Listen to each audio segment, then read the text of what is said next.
de monde, bienvenue sur mes petits coups de gueule pour remettre de l'Happy Impact. Je ne suis pas normale, numéro 13.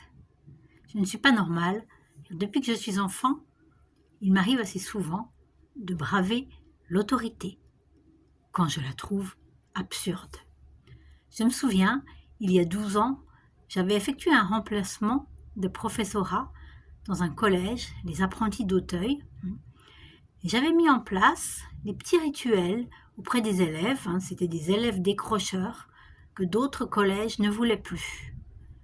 Et ces petits rituels, c'était lié autour des comptes, du respect, au lieu d'appliquer le code des sanctions graduelles en 10 points. Le directeur d'établissement m'a convoqué et m'a dit « Je vous interdis de mener vos expérimentations chez moi. Vous devez appliquer le code des sanctions. »« Hey, teacher, leave the kids alone !»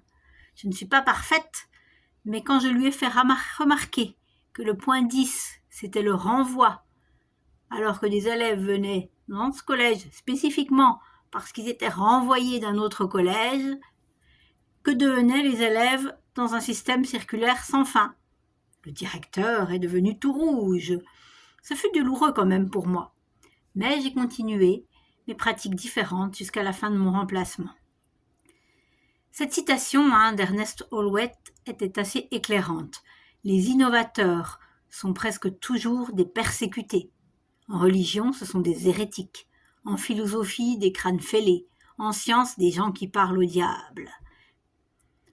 Et au moment de mon départ, les élèves m'ont dit « On va vous regretter, madame.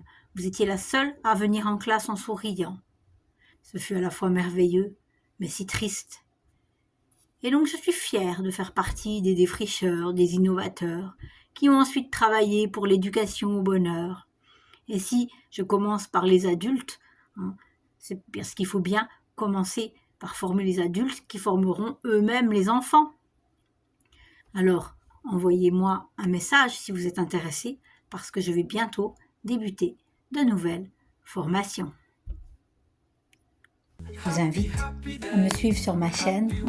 Il y a des happy créations, il y a des podcasts sur le bonheur au travail, et des petits coups de gueule et plein d'autres astuces. Ciao. Aujourd'hui je suis bonheur.